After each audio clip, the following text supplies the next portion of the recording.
Welcome to Taking the Myth, your topical, skeptical discussion show. I'm Stephen Knight, and joining me is Iram Ramzan. How are you doing? It's going all right. We are now free again to roam around. Freedom. Affect other people. Well, we get some good news with our freedoms being handed back to us, but we've also, unfortunately, had some rather devastating news that has completely shook the nation. And I can't believe I'm reading this, but here we go. This is from Nicky Campbell's Twitter page. Deep breath. He goes on to say, after 14 incredible years and nearly 1,000 debates, the big questions is closing shop. Exciting new project to announce soon. I'll miss the fire and fury. I'll miss the fun and frenzy. I'll miss the friends. Thank you for being there with us. For now, the hush descends. I just don't know what to say. I just think, to be honest, we should probably have a minute's silence. I know that's somewhat unorthodox for an audio-based piece of entertainment, but, you know, it's the big questions. It's the end, Iram. It is. I mean... How are you taking it? Well, I mean, this is a program. I mean, that's how we met. The exactly. Big questions. It was, you know? Yeah. It brought us together. You know, it created a new duo. You know, forget Batman and Robin. You know, it created Stephen and Iram, and from that moment on, life would never be the same again. I know. So we have Nicky Campbell to thank for this. You know, he's brought us together.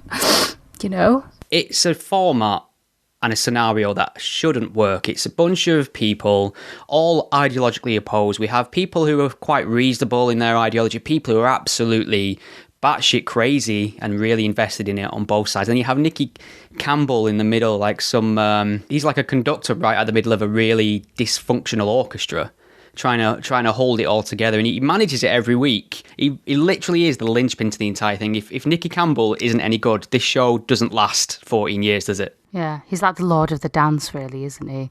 I mean, it's one of those shows. Sometimes you get people just talking over each other and not allowed to finish and interrupting, and it's just, you know, sometimes it does turn into a bit of a hot mess. But you know, I think. It was the highlight every Sunday morning, tuning in and seeing new voices crop up that you may not have heard of before. And you know, the show did introduce us to some really interesting people. One of them, whose name rhymes with no answer. Who went on to have a very prominent media career. I'm still waiting for a knock on the door from the police. Everybody who argued with him on Twitter got reported to the police, and he always used to threaten me. It became a running joke, yeah. Didn't it? His whole shtick was that the only reason I'd argue with him was because he was a Muslim, which is completely untrue. The reason I'd argue with him was because he's a massive cunt. Do you remember there was a Twitter account called Blocked by Mo? That's how bad he was. He would just block everyone or report them. I mean, I know one guy who ended up losing his job for constantly asking Mo answer questions, because he couldn't answer them. He reported him, and the poor guy lost his job, and he hadn't even done anything wrong. So you know, that.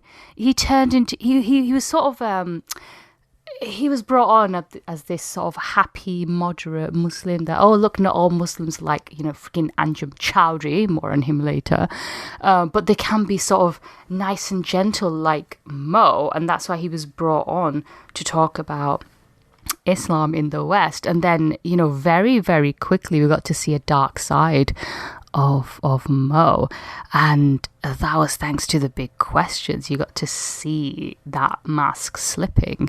But you know, where will we go now to find all these eccentric characters? It's interesting. Apart from the podcast. I mean, there's something interesting there. Mo Ansar as a phenomenon, because I think Jeremy Dunn's had done a lot of writing about him, but what became apparent very clear about Mo, and I actually almost I'm quite impressed with his audacity, because he would claim hundreds of different jobs and careers that were very vague on the face of it, but sounded quite credible. You know, he described himself as a lawyer, then tried to get out of that by saying lawyer wasn't a protected term. He meant somebody who had once, I think he'd represented himself in a case, a tribunal for his old employer, which he lost. But he'd put things like educationalist, faith leader, hundreds and hundreds of things out there. And it's funny how this whole just me doing a bit of media and radio and TV over the years has just made me realise how much stock we put in the idea that if you're talking on a radio station or you're on a TV channel, you must know something about what you're talking about. And that is just not true at all. It's not true. Who you are, basically. I mean, some people who are wheeled out are very knowledgeable, very articulate, know what they're talking about. Others are just very available, and that's why they're always there. Because these shows, you've got producers and editors running around trying to get somebody to represent this voice to balance it out, trying to get somebody to represent this opinion. It's all short notice. The topics are changing so quick because the news cycle is changing so quick. You've just got all these stressed editors and producers running around trying to get these people. And who's always on the other end of the phone? Mo Ansar. But unfortunately, this self-styled moderate voice, once the mask slipped, turned out to be quite, he's quite a sinister character. Very sinister character. So had some very hard-line views. So, yeah. I mean, I don't know if you want to... I mean, we alluded to Anjem Choudary there, massive figure on the issue of extremism in the UK. We just have had some news, a couple of bits of news, actually. A while back, Anjem Choudary, Islamist in the UK, very influential, and influential in the sense that many of the terrorist attacks carried out by Brits on UK soil, and many of the people travelling to ISIS had been in Anjem Chowdary's orbit. They always seemed overwhelmingly to have a direct link back to Anjem Choudary. And you see this if you read anything about Islamism and recruitment. I think Graham Wood's excellent book on this, I think it's called The Way of the Soldier. I can't remember what it's called now. He basically pointed out that you'd expect it all to be internet-based, but what you'd find is ISIS fighters or jihadists, they'd cluster in areas of the country, not just England, Germany as well, places like that, where there was a singular charismatic preacher who was quite influential, and Anjem Choudary was our version of that in the UK. And he was, yeah. He got arrested, didn't he? Finally got him after years. Finally. Of promoting Islamism and riling up all these people, and God knows what he was saying behind closed doors. He finally slipped up because he was very careful with his language, because the hate speech law. Because that guy's a lawyer. An actual lawyer. A trained lawyer. So he, not like Mo Ansar, he was an actual lawyer.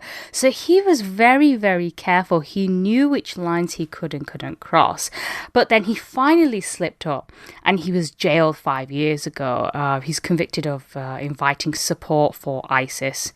And he was imprisoned in Belmarsh, very notorious high security jail. And then he was released on license about 18 months ago, I think. No, 2018, sorry. So it's been a while. So he's freed automatically halfway through the sentence, and part of his license conditions meant that he couldn't really speak in public. His internet and mobile use was restricted, banned from being in contact with people who might have been suspected of extremist related offences. And about a week ago, on Freedom Day, when we were all celebrating on July the 19th, Freedom Day, as in no COVID restrictions, Anjem Choudary is also celebrating Freedom Day because he was finally then allowed to go on social media, so happy days for him, until about 5 days later, he had his Facebook and Twitter permanently suspended. It's funny because, a few quick points. It's going to bug me all episode if I don't get this out. I called that... the book that I was referring to by Graham was actually called The Way of the Strangers. Highly recommended. Second thing, there's a little bit of confusion, and I understand why, around Anjem Choudary and the issue of freedom of expression. Obviously, the UK is notorious for having quite strict and frankly ridiculous laws surrounding hate speech. However, what Anjem did broke the law because it wasn't simply a case of him expressing opinions, which he did, some of the vilest opinions. He expressed them openly and publicly and for years, and that was protected under his right to freedom of expression. What finally got him caught is he was encouraging support for ISIS. Now, ISIS obviously is a terrorist organisation, a banned group, needless to say, which at the time of this was, cutting off the heads of aid workers, killing Brits. There was ISIS-inspired attacks on UK soil. We had the Manchester Arena bombing, things like that. So he crossed the line there by encouraging support. He was essentially asking people to break the law, i.e. join a terrorist organisation. So part of his sentencing conditions was that he was not allowed to communicate publicly or use the internet for a long time. Now, obviously, that's illiberal, that's against his free speech rights. But what happens when you break the law is you have some of your freedoms curtailed. That's what happens. You either get incarcerated, you have something taken away from you. It's like if you're caught speeding so many times, they'll take your driving license away. They'll go for the instrument of your offence. You have paedophiles who access illegal imagery on the internet. They'll have their internet access restricted, etc. You have bail conditions. People have to go and sign in everywhere. People get tracked. These are conditions that are applied to people who break the law. So on balance, I think this to me seems fair. I've not heard many strong arguments to the contrary. What's your view on the idea that he's had his wings clipped, essentially? I think it's quite right. I mean, this is somebody who, he was, for many years, he was able to slip under the radar, and he was connected with not just suspected terrorists, but actual terrorists. Yeah. Wasn't he linked to the Lee Rigby murderers as well? So, this isn't someone who's just mouthing off on Twitter or Facebook. He is a very dangerous individual. For years, people kept saying, well, why isn't anybody doing anything about Anjem Choudary? And, you can't just arrest somebody because you think he might be a little bit dodgy or because we don't like him. You have to have proof. You have to have very good cause for arresting somebody and then imprisoning them. And, as we've pointed out, that day finally came when he was found to be advocating support for ISIS and encouraging people to join them. So, he was finally caught, and I think a lot of people are very, very happy about that. He deserved it, but you can't have. I understand. Yes, the free speech thing is important, but when you have somebody who's actively encouraging people to break the law and join a terrorist group, I think you can say it's not really a question of free speech anymore, really. He was out on license, so he was under very strict conditions, hence why he couldn't have a social media account. He couldn't go around speaking in public. That was part of his that they were part of his license conditions. That's why earlier in July, he was allowed to finally have social media accounts because he was no longer on license. He served his full term, and then he's promptly banned about 5 days later because, I mean, just interesting, isn't it? Just goes to show you who's not changed. Yeah, it's funny that he's just not changed. It's finally gets his voice back, signs onto Twitter, and Jack goes, "No, mate." Yeah, but it wasn't quite at all, because I remember when he was released and he wasn't allowed to live in the same area because he's from East London. I think it was Ilford where he was living, and he and his family weren't allowed to live there because there was a risk that he would bump into his old crowd.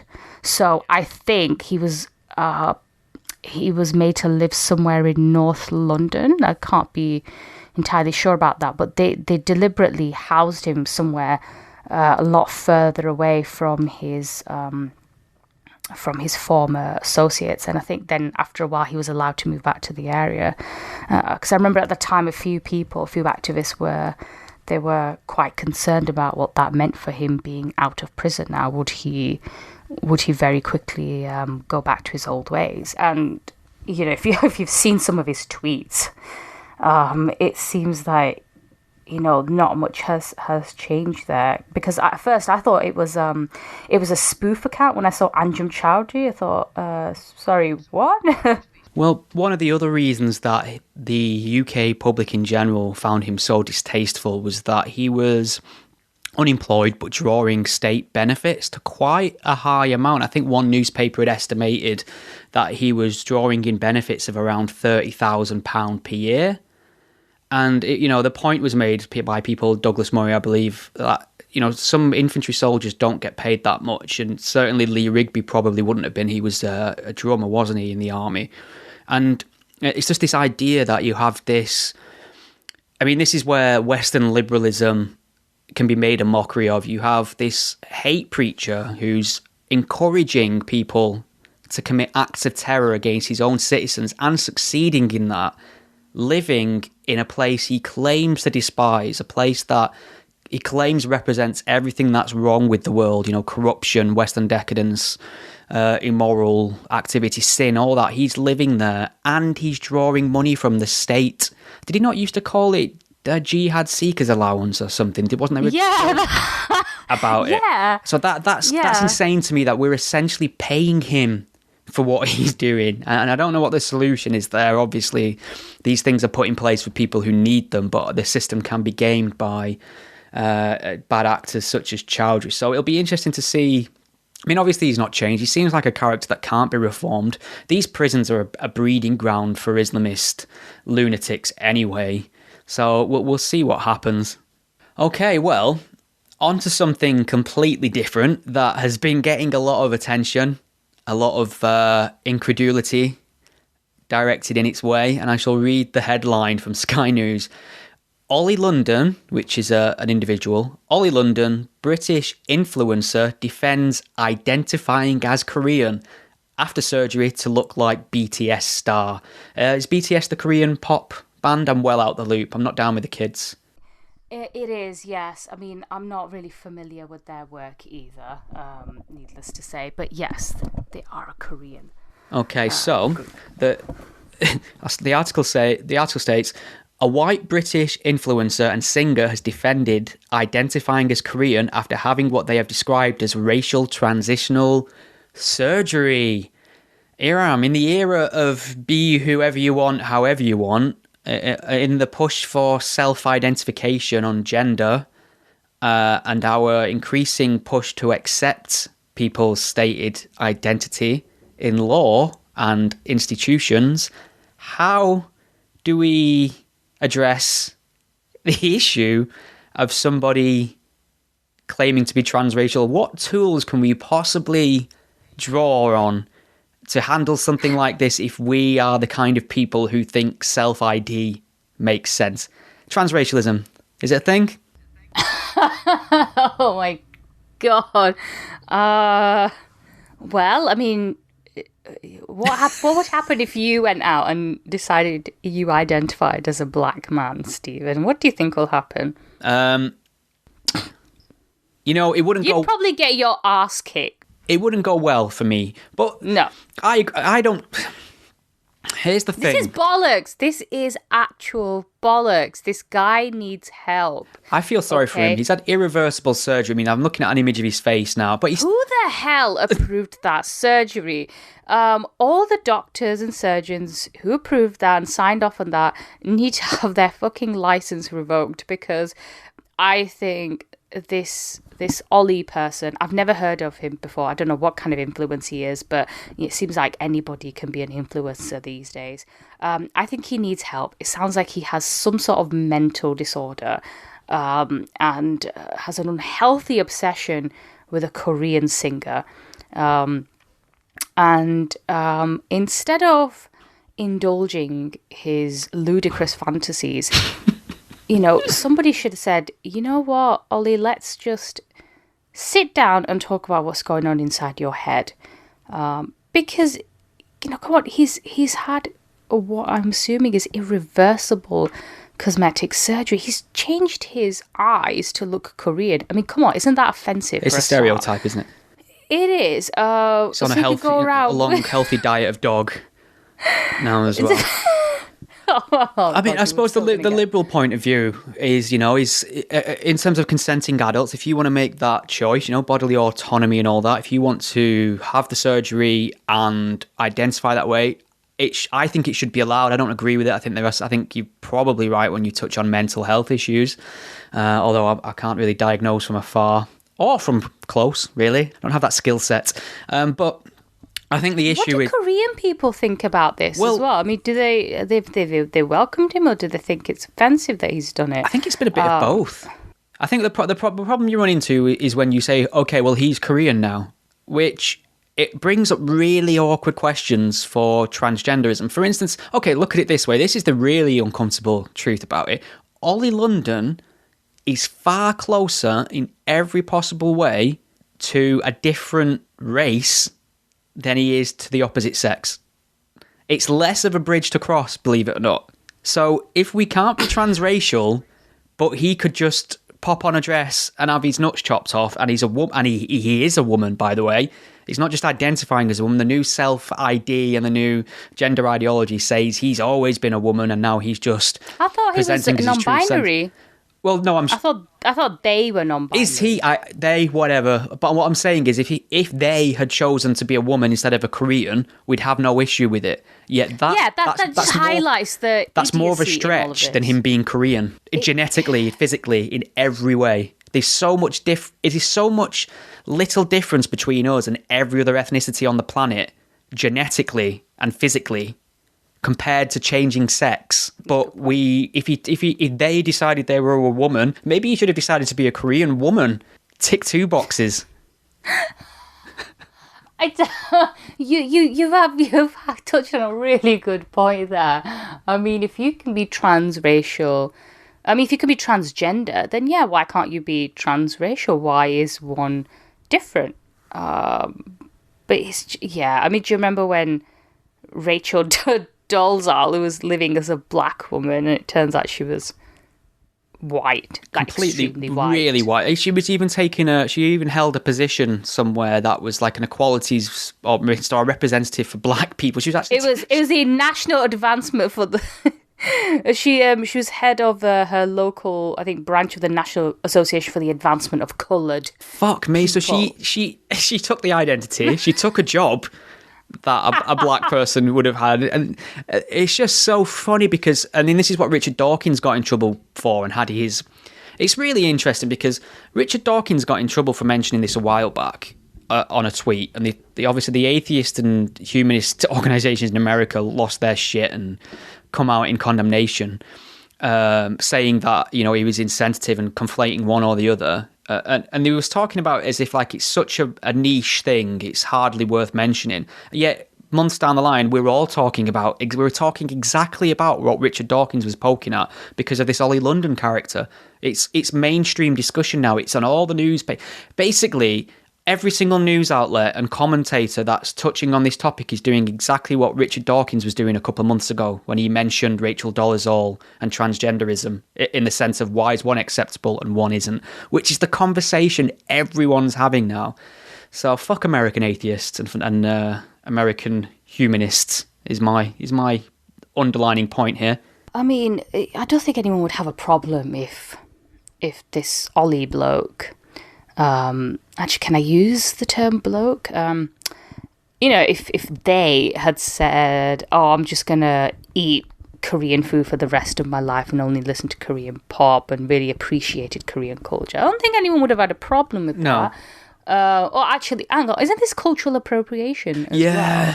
See. It's so. I mean, this is a tricky minefield, isn't it? But with the Rachel Dolezal thing, she was ridiculed and she was seen as a bit of a freak for doing what she did, and a lot of black people are unhappy at her conduct. And yet when women are angry at men self-identifying as women, we're dismissed. We're told, oh, we're just being transphobic and we need to be tolerant and accept diversity. Well, in that case, why can't we accept a young white British boy identifying as a Korean. What's the difference there? Yeah, so we'll see how this unfolds. It's going to go one of two ways. It's going to make people more confident about being critical of the idea of self-identification, or we're just going to expand our ranges of protected class. You know, the hate speech laws are going to extend to anyone who's of an ethnicity minority or identifies as such, which will be interesting to see which way this goes.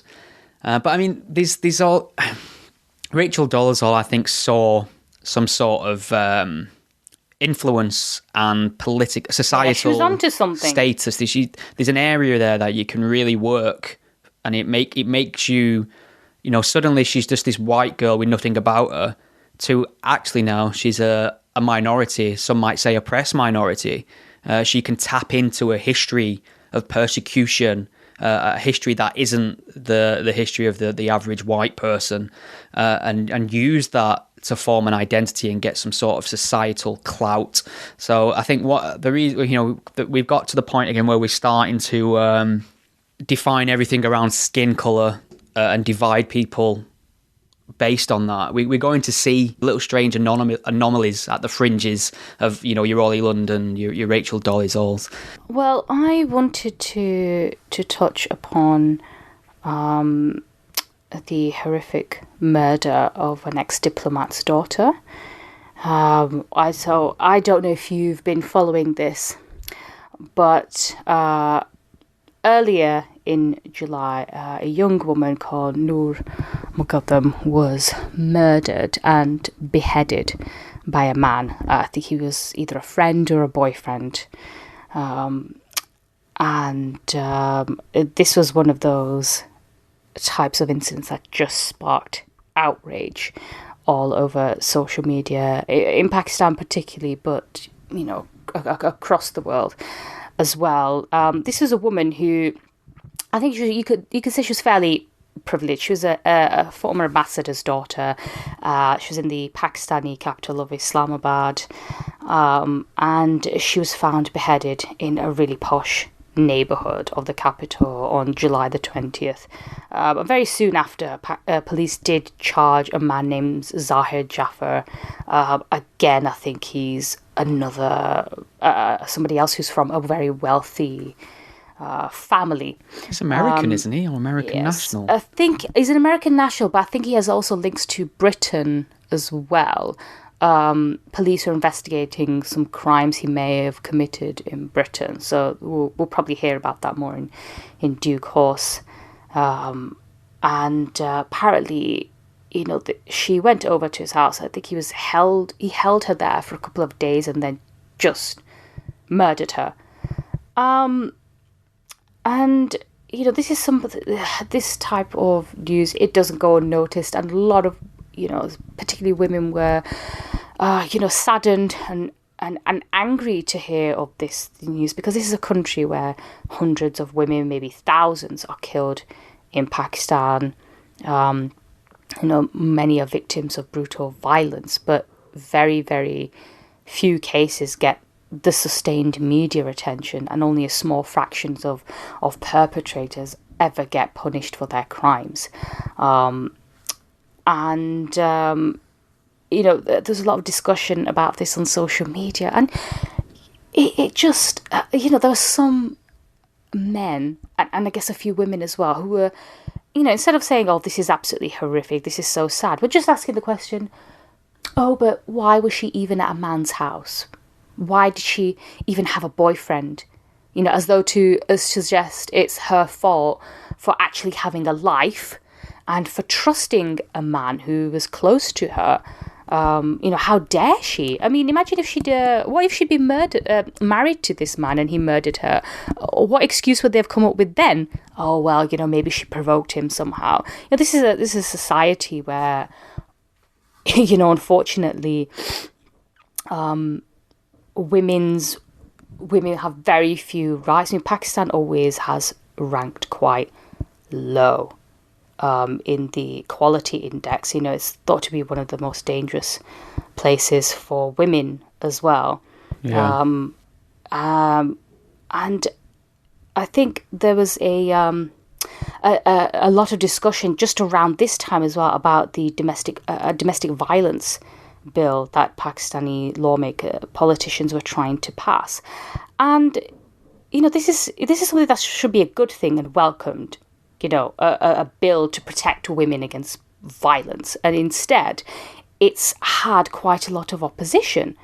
This is supposed to be something that was aimed to protect women, children, elderly and other vulnerable groups from domestic violence. And yet it was getting some opposition in the Senate. And, lo and behold, the Council of Islamic Ideology had an issue with it, suggesting it was un-Islamic. And you think, how exactly is protecting women un-Islamic, unless you're trying to suggest there that women don't deserve protection under Islam? You're kind of shooting yourself in the foot there. So it's been a very interesting few weeks or months in Pakistan. And what didn't help was, not long after the murder, a tweet by the president of Pakistan, instead of condemning the murder, it said instead, "Our society should remain alert. Such isolated, ugly incidents are used to give a bad name to the country. I condemn it." And you just think, sorry, how is that your priority? How is your priority to talk about the nation's reputation? Shouldn't you, you can't say that it's an isolated incident when we've had so many incidents of women being murdered there. I mean, not long ago, a couple of months ago, we had that murder of the British woman. I think she was Dutch originally. There's a woman who was living in London, went to Pakistan, and she was found dead there. That was just a few months ago as well. So you can't say this is isolated. It seems to be happening more and more. And meanwhile, you have the Prime Minister of Pakistan, Imran Khan, as well, who, instead of coming out against this, he just decided to post something about planting trees, which is a bigger priority. It's just been really disheartening to see all of this being discussed on social media, and I think some politician also suggested that the murderer was probably an atheist, a westernized atheist, because atheism. I know, it's ludicrous, isn't it? You just really have to think to yourself, I mean, where do these people, how do they formulate such comments? Shouldn't you be focused on protecting women, for God's sake? I think it's very difficult to get people to understand differences in ideology when you live in a free Western world, especially as a woman. So, I mean, obviously things aren't perfect for women in the West, but fuck me, compared to most places on the planet, they're exceptional in the sense that you can be an empowered, successful woman with full rights and excel in society and basically go for what you want over here.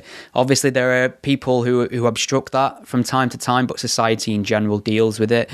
And then you try and contrast it with somewhere like Pakistan, where women are just essentially property, less than a man, and they're solely for the purposes of childbirth or serving men, subservience. And it's hard to explain to people who live in freedom that the rest of the world isn't like that. And in fact, this freedom that we enjoy is actually quite rare. It's not guaranteed. It's not something that just happens anywhere in the world. There's very specific ingredients and things that have to happen in 100 years of a certain type of history for freedom to be born out of it. And I just don't see a solution for a place like Pakistan that's completely in the grip of this sort of paternalistic anti-woman ideology. This is just, misogyny there just seems to exist in the water, unfortunately. I mean, looking at that guy who's,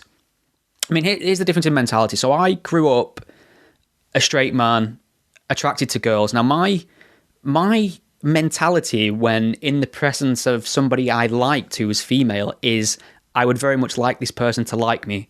And the way for me that you do that is try and make them laugh or be nice, right? They're my nice. They're my instincts, or mock them mercilessly. It depends. It's very English, isn't it? Our affection to mock people, right? Now they're my That's how my mind works. That's how the software is running on my head. It's not every man that's like this, obviously, but I think the most people I know, most men are like that in this country. There's obviously exceptions, quite a lot of them. However, imagine your mentality being one of, this woman is not doing what I want, therefore I am perfectly within my rights to harm or kill her. That is a very common mentality in many parts of the world, to the point where most of society probably wouldn't even criticize you for thinking that way, because so many people adhere to that mentality towards women. And do you ever envision a time when Pakistan comes out of this as some liberal bastion of human rights? No. I don't. I used to be very optimistic about this. I always assumed that progression was always on an upward spiral, and this would happen anywhere in the world eventually.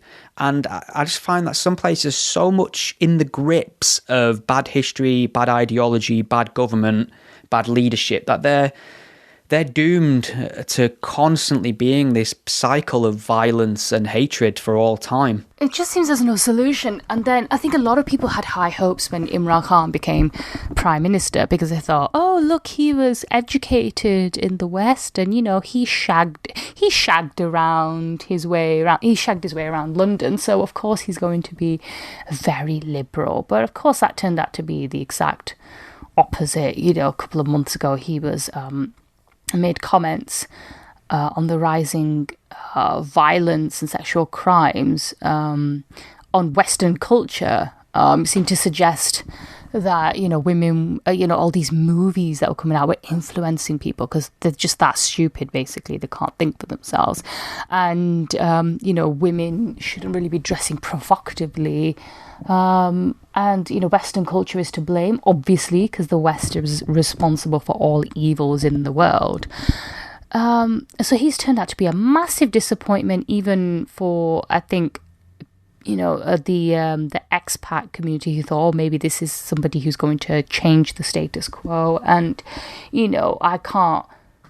I can't claim to know what's in his head and suggest that he was never going to change anything. Maybe he did have good intentions, but, this is somebody who's, he's just one person. I don't think he can change a long history of conservative culture. And well, the depressing thing about him, he's not even trying, is he? He's proper playing up to the he is. I mean, that was my next point as well, that he, there's a reason why they called him Taliban Khan. He really does indulge them.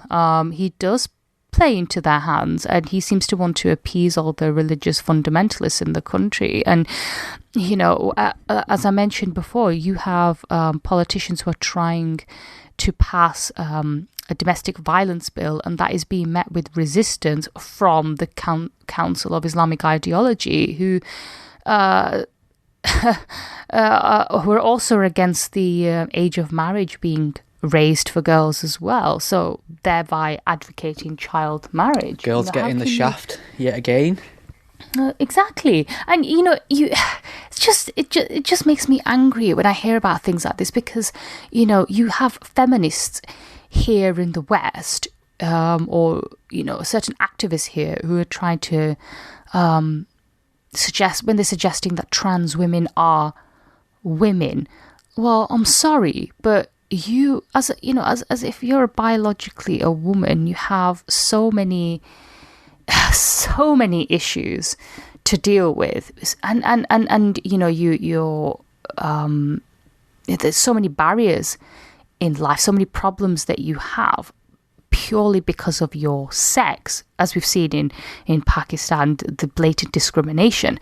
How can you then overnight claim as a man that you are now a woman? You don't know what it's like to be a woman. If you try living in Pakistan, living as being a woman there, where you're more likely to face violence by the men in your life. You can't just put on a dress and claim you're a woman. There's so much more to it than that. I can't believe it has to be said. But, there's... You get what I'm trying to say, though, aren't you? Yeah, you can't just identify into the reality of being a woman with all that entails, your experiences, prejudices, just the way your body works differently as well is a huge aspect for women for sure. It might be worth, keeping on the wonderfully jolly topic of violence directed at women, might be worth mentioning on talking about Speaker's Corner. Now, this is a story which was, to me, at the same time entirely predictable, but utterly shocking, especially in the way that it's not been massive news. You would imagine that if you just tweaked some tiny little variables on this story, it would be absolutely massive. There would be people on the streets shouting about it. Everyone would be running with it. So basically, the Speaker's Corner, an area of London where it's known historically for people to stand on a soapbox, and the idea is you get to express any views you want, and people can challenge you and debate you in person. I've been there many times. I've made I've filmed things there. I've been there when there's been trouble. Been there when Toby Robinson's turned up. Of late, every time I've been, it seems to me like there's a massive Islamist contingent to it, or they always seem present and well represented, which obviously is their right. However, we saw the other day a woman stabbed there. Now, I don't ever recall being familiar with this woman. Apparently, she's a regular there. Hatun Tash is her name. Tash. Apparently, she's originally from Turkey. I think she used to be Muslim. But, so she's an ex-Muslim who's now a Christian, who's described as a Christian preacher. So she turns up there to preach the gospel, I assume, but she happens to be wearing a Charlie Hebdo t-shirt. Now, this stabbing was caught on film, and I have to be very careful what I say, because we're in England, and this could lead to an arrest, which means that court proceedings could be acted in, and obviously there's issues around libel and contempt of court. But the video that I've seen it's pretty vicious. Like, she stood there, and this suspect comes out of nowhere with a knife, aims the first blow directly at the face, and she seems to just duck under it. And then he slashed her face and tried to attack her, stab her in various other places. Then he ran off and fled the scene, dropped the knife, fled the scene. As far as I'm aware, I don't think they've apprehended a suspect yet. I don't think they have. So here we are. The ingredients are, we have a Christian woman in the UK who also happens to be an ethnic minority facing attempted murder in broad daylight in the middle of London because of her views that she holds, because of a t-shirt she's wearing. And this story didn't go anywhere. I think it's already died, hasn't it? Well, I've just seen a piece on it in the Times, and I think somebody wrote about it on Spiked. Yes. Well, but it didn't get as much traction as it would have in normal times. I don't know if everyone's distracted by COVID or something. I don't know. But you're right. It just came and went. All I'm saying is, if it was a Black Lives Matter activist, a black woman in Speaker's Corner, and some white chap had ran up and started getting a bit stabby, the country would have lost its fucking mind. Yeah. And and what we've got here is this, again, we've got this horrible scale of intersectionality that's messing everything up, rather than just standing on principle and saying nobody, absolutely no fucking body, should face violent attacks or threats to their life because of their opinions. No matter how horrible you find their opinions, you should be able to stand up and be outraged whenever someone's life is threatened because of this.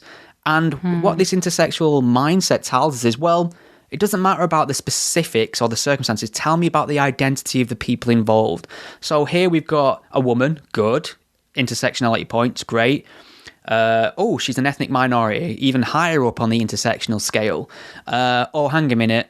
Was she preaching Christianity? Okay, well, that brings her back down again a little bit. Oh, and she was wearing the Charlie Hebdo and t-shirt, that's so, she had it coming. She was wearing a Charlie Hebdo t-shirt, so she's mocking Islam. She's mocking the poor brown people. Is how this is framed in the mind of the intersectionalists. They see Islam as distinctly foreign, which is annoying given it's just an ideology, but whatever. So because she appears to be ridicule or mocking Muslims, all of a sudden it has less benefit for you to speak out against that, because you also have to tacitly defend the right to mock Islam and wear Charlie Hebdo. And the intersectionists have got absolutely no balls whatsoever on this. Well, last year apparently she was punched in the face. Yeah. For displaying a cartoon of Muhammad at Speaker's Corner. So, she's been quote unquote provocative before, and she has been attacked for showing a cartoon of the Prophet. And this time, it seems, I know we shouldn't really jump to conclusions because we don't know why she was stabbed. Yeah. But I think it's... The ingredients are there. The ingredients are there. Yeah. Obviously, it's a very good point that we actually don't have an established motive, but we do have some pieces, and we can make assumptions, obviously, but we will wait to hear. But But this is also it's also worth bearing in mind that right now we still have a teacher in Yorkshire who still can't return to his job because he also showed a cartoon of the Prophet in class. And this is a teacher who's in Batley Grammar School. He showed a cartoon as part of, I think, an RE lesson, and he has done it before. Nobody had any complaints. Subsequently, there's a lot of outrage. He was hounded out of work, had to go under police protection, and he has been allowed back, but he's not coming back because, let's face it, why would he's you? Not yeah, why would you willingly, walk into a fire? He clearly values his life. So you have somebody there who, I don't know if he's going to find another teaching position again. I hope he does. I think they set up a GoFundMe for him as well, didn't they? I think they tried to raise some money. They have, yeah. So a lot of people have, come out to support him and his family. Did the fucking government even make a single statement about this? Did Boris make time to make point of... so I don't think the Prime Minister has to talk about every single thing, right? Or condemn every single thing. But when you're the kind of Prime Minister that speaks up about racist tweets sent to footballers in England, but you have nothing whatsoever to say about one of your own citizens living in hiding who's a teacher just for doing his job because the threat of Islamic fascism is so high in the UK, and you don't even mention it, that's a failure of duty as far as I'm aware. I know the Labour candidate in the area is fucking useless when questioned on it. Yeah, she when she was asked about it, she just said, if he wants to return to his job, that's his choice. Well, it's not, because he can't. Because there's going to be a mob waiting outside for him. Stupid comment. Absolutely stupid. It's like living in Groundhog Day. We see the same things happening over and over again, and nobody seems to want to change anything. There's no strength in numbers. Address. You're utterly alone on these things. If you're a prominent critic of Islam, and I appreciate this teacher wasn't, he was just doing his job and showing a cartoon. If you are sticking your neck on the line to go for Islamic fundamentalism, you are literally sticking your neck on the line, and nobody has your back. Not the government, not the law, not society. You are a lone target, and the threats are credible. People do make good on these threats all the time, and it would be completely different if it was just a norm in society that people stood up and said, we don't care what skin colour you are, we don't care what religion you adhere to, we don't care what culture you identify with, these are the things that this country and this society values: freedom of expression, liberalism, the right to express how you feel, the right to adhere to a religion or not, or be critical of a religion or not. All we have to do is defend these principles as a nation, and this problem becomes a lot smaller. But we don't. We make judgments based on the skin colour of the perpetrator, and it's a recipe for disaster, because white supremacists in this country get pushed back every single step of the way. Play this experiment out anywhere. If you find me a racist tweet and go and read it out aloud anywhere in the UK, on a bus, in a cafe, in a shopping centre. I guarantee you are 60 seconds away from the police coming, somebody filming you on a mobile phone and ruining your life, or people challenging you, because we're inoculated. We're so, our immune system against white supremacy is so strong, it eats people who aren't even white supremacists, right? Now, that kind of pushback is not being directed in the area of Islamic supremacism, unfortunately. So they can send a teacher into hiding, knowing full well nothing will ever happen.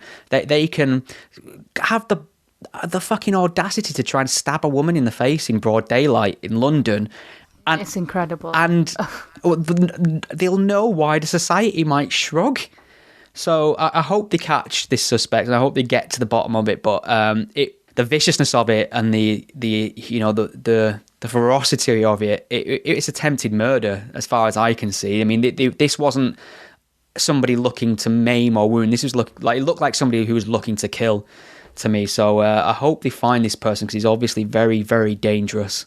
I mean, you talked about liberalism earlier, and I think it's quite interesting you talk about that, because right now we're having discussions around the idea of vaccine passports. This idea that you will have to show proof that you've been double jabbed in order to get entry into certain venues and events.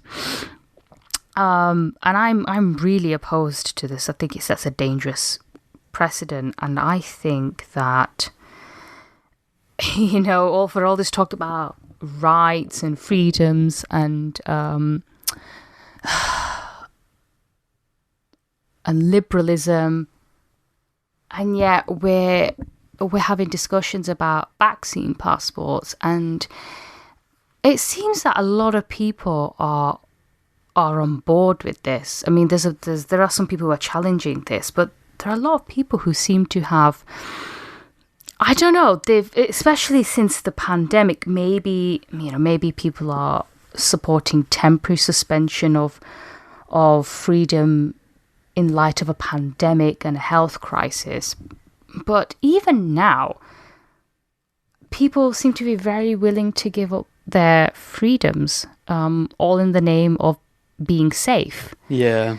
And I think it's just a slippery slope. And you think that's exactly how we get authoritarian governments and dictators. It's not a case of where overnight a big bad nasty man comes up and takes everyone's rights away. Boris just grows a moustache and that's it. And that's it. It's not a case of that. People over history have just, they've just shown that they've willingly given up some of their rights. Yeah. Or I'm torn, because on the face of it, I say no. I don't like the idea of a two-tiered society, vaccine passports. And yeah, I think you make a great point there in the sense that once the power is introduced by a government, it's very difficult to claw that power back and get your rights back in that sense. However, I mean, there is some people as well on the dialogue where I think are taking it too far. And these are the kind of people who were not long ago mocking leftists for saying everything's fascism. And now they appear to be screaming that everything's fascism. They talk about masks as if it's some sort of way of controlling the population to engender compliance and subservience. And I just think the powers that be assume the masks will reduce transmission. There's some debate over that, obviously, which I think is fair to have. But I don't think I don't think it's a conspiracy just to make you more docile and obey orders. No, I don't think it's a conspiracy, but I still think it's wrong. We're still unclear whether vaccine prevents transmission. We're still, you still have the Prime Minister saying, oh, even if you've been double jabbed, you still need to be careful because it's not a guarantee. So then what the hell is the point of having a vaccine passport then if you can, still get COVID, or you can still transmit it? It's a probability game, though, isn't it? I think your chances of those things are significantly reduced. But that's not what the government's saying. They're coming out with very contradictory advice. They're saying, yeah, it's good they've been double jabbed. And they're not saying now you're safe or you're safer. They're still saying, oh, be cautious. I think they're also saying it's ludicrous. You don't have to self-isolate if you're double jabbed. Actually, you still have to. I mean, the self-isolation rules are still in place until August the 16th. So even people who've been double jabbed since, say, January, they've still had to self-isolate and quarantine. So it's not like I mean, I think maybe if they had that rule in the first place, then vaccine uptake maybe would have been a lot higher. But if you're suggesting to people that even with a double jab, you're still not necessarily free yet, then what is the point? And last time I checked, since when was it a venue's place to check my health status? It's absolutely ridiculous. I mean, and there's some workplaces that could, might not let you back into the office unless you've been double jabbed, or you might not be able to get a job unless you've been vaccinated. I mean, as far as I was concerned, isn't it illegal to ask somebody questions like that when you take an interview, or are we going to allow that now? It should not be an employer's business to know what my health problems are. I get it. I mean, maybe in the beginning when the pandemic was still raging and COVID cases were very high, deaths were high, I can understand people's concerns, but now? Okay, so I'm still on the fence about this, but I'm sort of in agreement about there being a two-tiered system, or not allowing you employment, making that conditional to being double job. That seems really unfair. However, here's a bit of an area where it's a little bit uncertain, and that's the proposal that healthcare workers, the people who work with some of the most vulnerable people in society, need to be double jabbed before doing their job. Now, is that unfair, or is that basically just a requirement of the type of role that is? I mean, in that sense, I'm unclear, because I think say if you need to work in a hospital as a doctor, you do need to have your hepatitis B injections. So, if you're working in a high risk environment, you will need to have certain vaccines. I understand that, but if you're talking about, having to show your vaccine status in order to get into a concert or to grab a cup of coffee, then I think that's wrong. There is, for instance, the private healthcare sector is booming. There are many big companies and corporations that part of your contract is that you have to have an annual health assessment, or even a HIV test, or regular drug testing. That they're part and parcel of certain occupations and roles. So, I mean, I suppose the argument could be made that if you're a carer and you're going to be face-to-face and touching people who are some of the most vulnerable in society, you may have to be... Yeah, like I said, if you're working in a high-risk environment, I can get that. But, if you're working in a pizza shop, for example, do you really need to be double jabbed? And how are you going to police all of this as well? I think even Israel stopped using vaccine passports after a significant portion of the population had been jabbed. I mean, how long do you keep these vaccine passports around for? I mean, say if they introduce them in October, and say we've double jabbed, I don't know, say we've double jabbed about 90% of the population.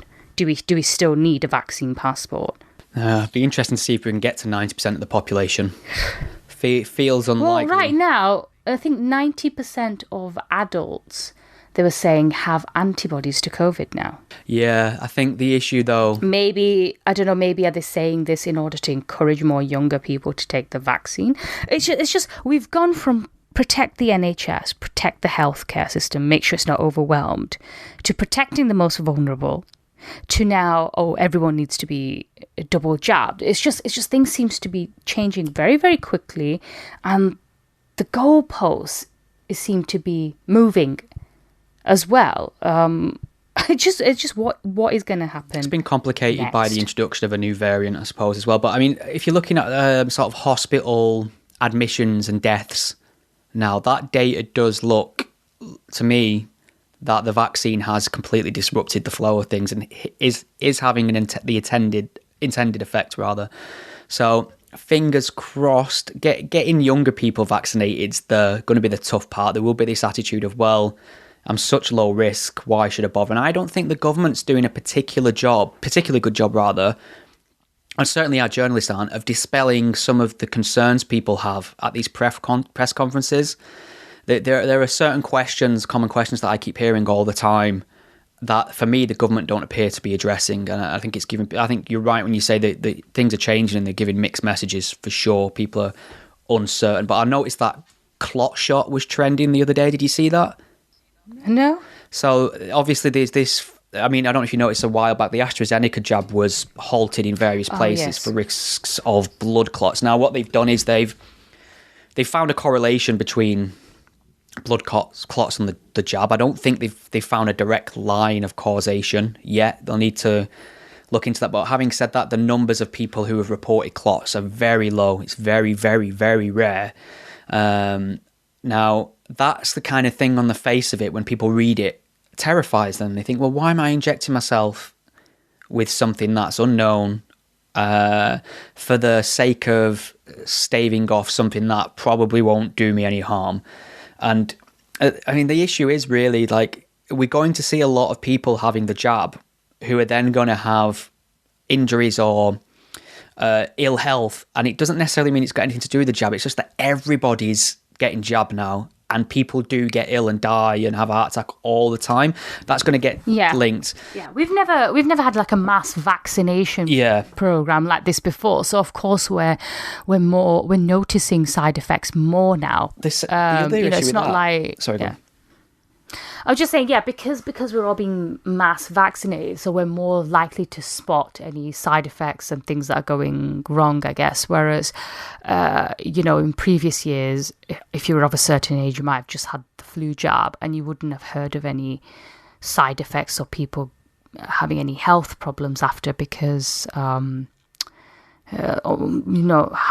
a smaller percentage of the population was taking these jabs, whereas now, because we're all being invited to take it, so we're more likely to notice the issues now. Yeah, I think what the only thing I want to say is on this, because I don't want to be evangelical. It's people's own choice. It's people's own medical history. They have to make the informed choice. But what I'm seeing a lot of from people of all ages, and some people I even know actually, are saying things like, why would I take my chances on a new vaccine given the potential for side effects or long-term unknowns, which is a valid point, up to the point where you basically point out that you're taking a bigger risk by taking a chance on an unknown virus, which the side effects of which are well documented already. We still don't know the long-term effects. There are people who've had it who are months down the line now who are still struggling to breathe. Also, I found it amusing that clot shot was trending. People saying, I'm not having this jab because of blood clots. COVID is linked to blood clots. You're more likely to get a blood clot from COVID than you are from a vaccine. So if you were concerned about the side effects and long-term effects of a vaccine, you should be especially concerned about the side effects and long-term effects of COVID. That's based on the data we have right now. So I would recommend, I keep saying I think the rational, responsible thing to do is get vaccinated, but I still accept and appreciate that it's an individual choice.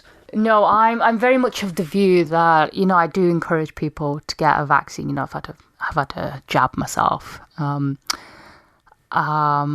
And I understand people's concerns, and I'm not going to, unless they're an absolute lunatic, I'm not going to judge them if they don't want to get it, because it's your body, your own body at the end of the day. You might have certain health conditions that might make it difficult for you to have a vaccine.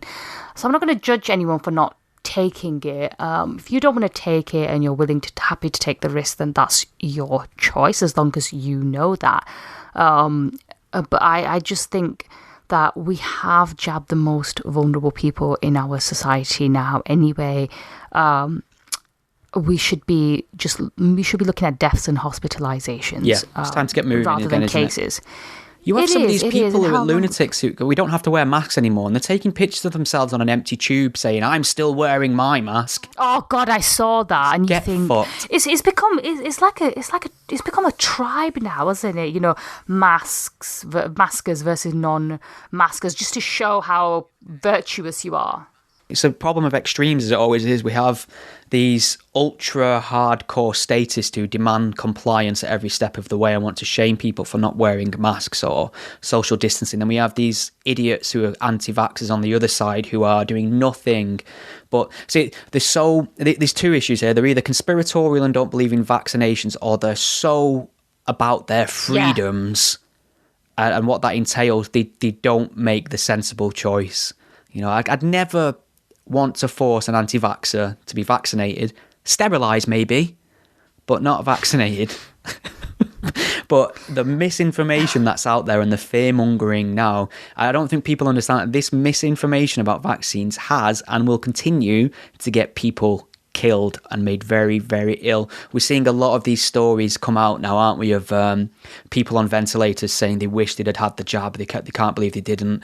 Patients dying who were, you know, skeptical of the vaccines, things like that. We're getting a lot of these personal stories about people making the wrong choice. So, I mean, here's the problem though, and this is me having a moan, obviously, but COVID is manageable. It is a huge problem, don't get me wrong, but it is manageable if everybody just took a bit of personal responsibility. We have a literal solution to this problem, and we can't get it done because humans are so ideologically motivated and tribal and divisive that we had the Holy Grail and we're fucking it up basically because we can't all get on the same page about something that's actually quite simple.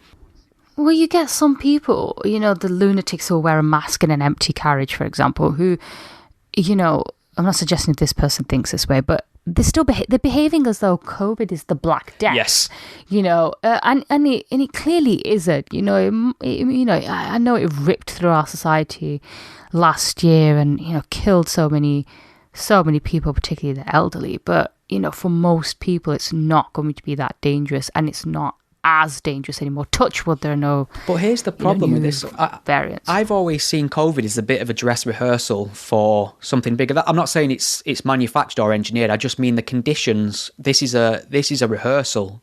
This is us finding out how well we do. We're having a mock test right now for something bigger down the line. Okay, so if something worse comes along, can you imagine? Fucked. Yeah, this is my point. If we are fucked, how many restrictions will be placed on us there? It won't just be a case of, social distance for a while, wear masks in certain areas. It's just going to be even worse, and people will put up with it. But I mean, you imagine a virus that's released now, which is a perfect possibility, which we probably will see maybe in our lifetime, of a literal killer disease that gets out into the general population.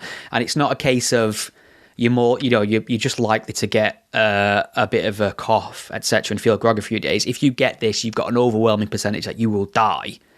I don't think we'll make it. I really don't. I think humans are fucking stupid. I've become ever more convinced after COVID that huge global cooperation is not possible. I think humans work best when they're in closed off tiny little. I bet them little fuckers in the Amazon are loving this. Yeah, but then hang on a minute. This is all these lefties who are calling for the borders to be permanently closed. Are they the same people who are like moaning about Brexit and we're closing off our borders to people who be a welcome addition to our society, and now they suddenly love closed borders now. They want to lock us up like Australia and New Zealand did, and look what problems Australia's having at the moment. They've not vaccinated a big percentage of their population, so they're just they're going into lockdown after lockdown after lockdown. And this is the problem that you get with permanently closing society and lockdowns. They're just not sustainable in the long term. They should have had from the beginning maybe more sustainable measures, taking personal responsibility, working from home where possible, social distancing in certain places. I get that. But it's like you said, imagine if there is a more deadly disease, then what's going to happen? What kind of rules will be imposed on us then?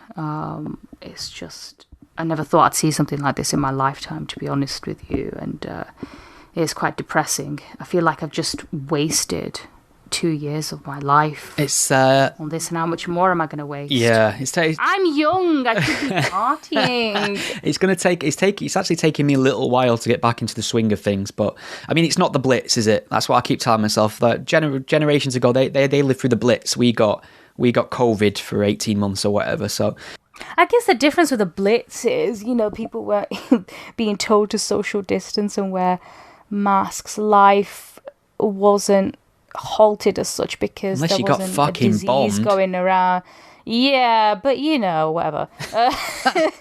No, but the point is, you did have people saying, "Oh, even the pubs were open during the Blitz," but I guess the issue there was they weren't facing with some sort of disease that could kill a significant, or not significant, but a certain number of people. So there is a difference between the Blitz and this. This is something that we can't really see, is it? Whereas during the Blitz, you could hear and see bombs. Take your chances with the Blitz or COVID. We're asking the big questions on this podcast. Yeah, so if you've made it this far, which would you rather take your chances with? Being blown up to death or, get back to us. Would you rather take your chances with with falling artillery or the COVIDs with the Rona? Have we nailed it for 1 week, do you think? I think we have. I think we've solved the world's problems and asked people how they'd rather die. So I think that's a good note to end. It's been a pleasure. As always. Au revoir. Thank you for listening to the Godless Spellchecker podcast. The podcast is a one-man operation produced in my spare time away from my day job, and I love making it for you. If you enjoy what you hear, please consider lending some support. The show is entirely listener supported. I don't sell anything, I don't run ads, and given the alternative and unpopular focus of my content, it's very unlikely to find a sponsor. So there are a number of ways you can support and chip in and help improve the show and give me more time to produce more content. You can become a patron supporter and pledge a monetary amount per month or per episode by visiting patreon.com/gspellchecker. If you can't lend monetary support right now, don't worry, there's other ways you can help the podcast too. You can share it on your various social media networks, or take a moment to leave a review wherever you listen to it. Your support is massively appreciated. Thank you. Think we've all learned something here today?